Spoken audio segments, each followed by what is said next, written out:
It is new comic book day, coming at you with a fat stack of comics here. This is actually a special new comic book day for me because I actually just made the move from Washington, D.C. to Portland, so I'm now an Oregonian, and first step on the agenda was finding a new comic book shop. We ventured a little south of Lad's Edition in Portland, and we found Books with Pictures, which is rated one of the best comic book shops in the world. Really recommend going there. The staff was really nice. There was a really nice selection of comics, and it just really had a great, comfy atmosphere. Definitely going to make that our new staple comic book shop.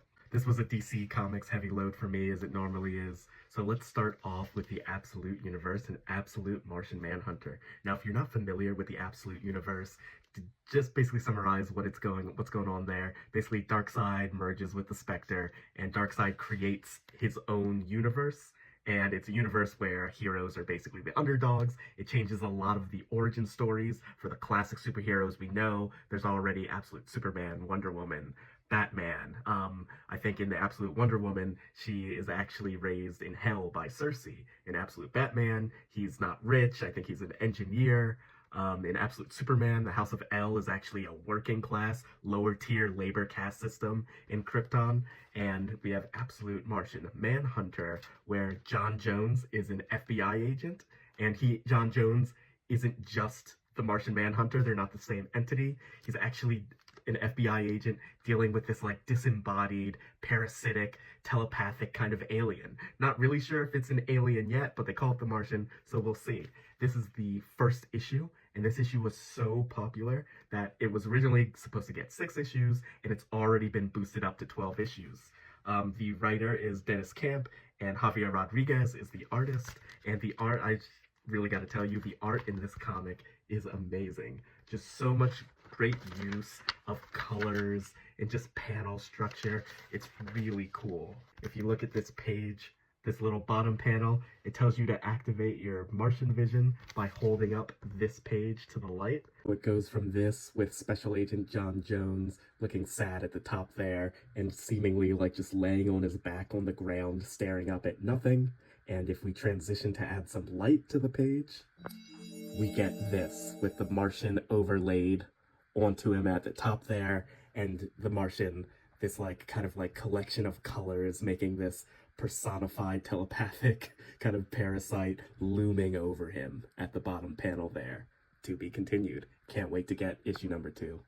Next in the Absolute DC Universe, we have Absolute Wonder Woman. Like I said, this Wonder Woman, she wasn't raised on Themyscira with the Amazonians. I think the Amazonians were killed, and she was raised by the witch Cersei in hell, basically.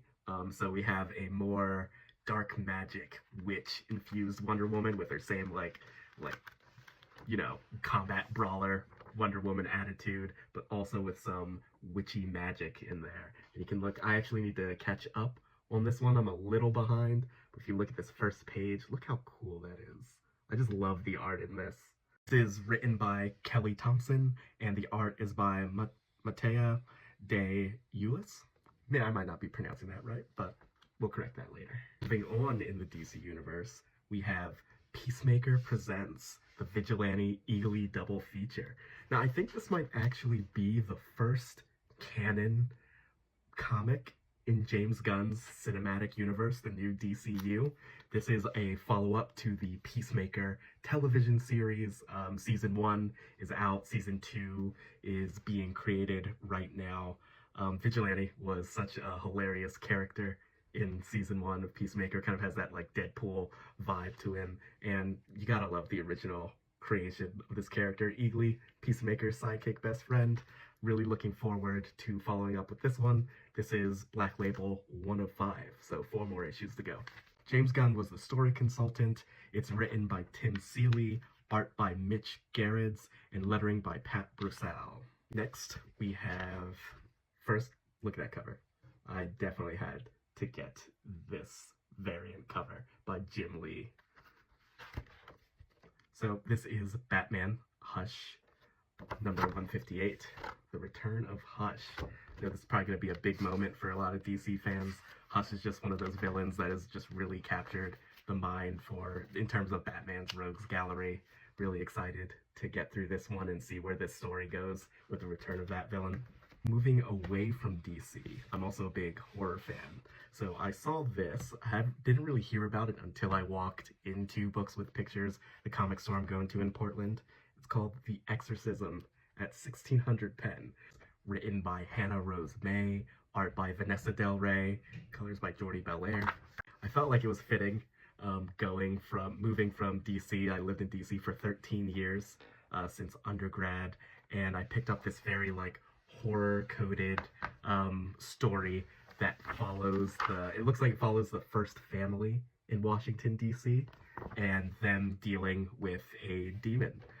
One thing that I'm really liking about the art, and maybe I can show it up so you can see it, but it's really drawn like a courtroom sketch. I don't know if you've ever seen those like sketches from like criminal trials. It's basically that very like heavy like pencil drawing. Just really liking this art style. Yeah, look at that. Really cute. I don't know if you can see in the back right there. Yeah. And finally, we have Hello Darkness, another horror. Now this is actually an anthology that just brings together a lot of different writers and artists of different degrees. We have a lot of like veteran writers and artists, and we also have a lot of like new people on the block. You might recognize some names such as Becky Cloonan and also James Tynion. I'm really loving a lot of James Tynion's work right now, who did Something is Killing the Children, and I think we actually get a Something is Killing the Children story in this one.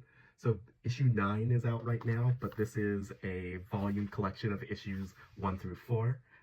Got put onto this by Sammy the Monster. Go watch their content. Lots of great recommendations from Boom Studios over there from Sammy the Monster. That does it for me for this haul. I need to catch up on a lot of different issues. I've been lagging behind while I've been while I prepared for my move from DC to Portland. So really excited to get back into some comics, and just really lucky that we found a really great comic shop near us in Books with Pictures. Can't wait to visit again. Let me know in the comments if you guys are reading any of these comics right now, or any other comic lines that you're really into right now. I'm always looking for new recommendations, so let me know.